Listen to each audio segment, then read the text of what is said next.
All right, let's talk about something that's probably crossed your mind if you've ever hired someone for a job. What happens when the work is done, but it's not quite perfect? We're going to dive into a court case that's over 70 years old, but its answer is so powerful it still affects us today. So let's put you in this situation. You hire someone, they finish the project, but you spot a few little mistakes. Are you on the hook for the full price? Or can you just say, nope, not paying till it's perfect? This exact dilemma is what sent one decorator and his client straight to court. So to get to the bottom of this, we're going to have to go back in time. Our story starts in post-war London with a pretty simple disagreement that got complicated fast. The year is 1952. We've got our two key players, a client named Mr. Isaacs, and the decorator he hired, Mr. Honig. What should have been a totally straightforward project ended up becoming a landmark case in contract law. The deal was pretty simple. Mr. Honig was supposed to furnish and decorate Mr. Isaacs' one-room flat. And of course, Mr. Isaacs was expecting a beautiful, finished home. Easy enough, right? Well, as you can probably guess, things didn't go quite so smoothly. And like it so often does, it all came down to the money. The total price agreed upon was £750. Now, that might not sound like a crazy amount today, but trust me, in 1952, that was a very significant sum of money.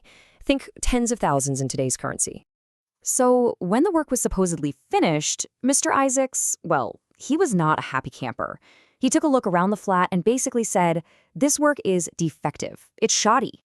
So what was the big deal? Was the whole place a total disaster? Not exactly. The complaints were actually pretty specific. A wardrobe door was a bit warped, and there were some issues with a bookshelf. These were real flaws, for sure, but did they mean the entire job was a write-off? But Mr. Honig, the decorator, saw things completely differently. From his point of view, he'd done the job. The flat was decorated, it was furnished, you could live in it, he just wanted to get paid. And there you have it, a classic legal standoff. Was this really an all-or-nothing situation? This gets to the absolute heart of the problem the court had to solve. For a contract to be considered complete, does it require absolute 100% perfection? Or can a job that's mostly done and serves its purpose still count? So you had two totally opposite views. Mr. Isaacs was arguing that because the work wasn't perfect, the entire contract was broken and he shouldn't have to pay the rest of the money. But on the other side, Mr. Honig argued that the job was basically done and these minor flaws didn't justify holding back the entire payment. And the court's solution to this problem was a really smart and practical legal idea known as substantial performance. The verdict came from the legendary judge Lord Denning, and his reasoning was super clever. He explained that finishing the work was a term of the contract, not a condition. Okay, what does that mean? Think of a condition as a total deal breaker. If it's not met, the whole contract is toast. A term is just one of the promises within the contract. So Denning was saying, yeah, the work wasn't perfect, but that failure wasn't so catastrophic that it destroyed the entire agreement. This all boils down to the doctrine of substantial performance. It basically says that if you've done the main thing you were hired to do, you've fulfilled your end of the bargain. The other party can't just refuse to pay everything. They do have to pay, but they get to subtract the cost of fixing the small mistakes. This is a great way to see the difference. Complete performance is flawless, perfect. Substantial performance means the work is usable, it achieves its main goal, even if it has some minor correctable flaws. And the court decided the decoration of the flat fell squarely into that second category. So this wasn't just some abstract legal theory. The court got practical. They actually did the math to work out a fair solution. First, they started with the original contract price of £750.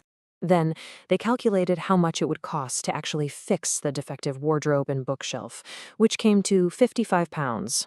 So the final award was simple subtraction, the original price minus the cost of repairs. That left Mr. Honig with £695, a pretty fair outcome for both, really.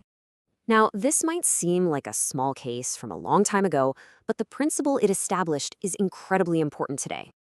I mean, think about it. This rule applies everywhere. When you're building a house, what if a single tile is cracked? When you're developing software, what if there's one tiny bug? The doctrine of substantial performance prevents clients from unfairly refusing to pay for a nearly completed project just because of a few minor issues. Ultimately, what this doctrine does is create fairness. It makes sure that contractors get paid for the value they provide, while also ensuring that clients are compensated for any defects and aren't forced to accept a flawed product at full price. It's a practical and just solution. And that leaves us with the big question, right? This case was about a wonky wardrobe door. But what if the roof leaked or the foundation was cracked? Deciding where to draw that line between a minor flaw and a fundamental failure is what keeps the courts busy to this day.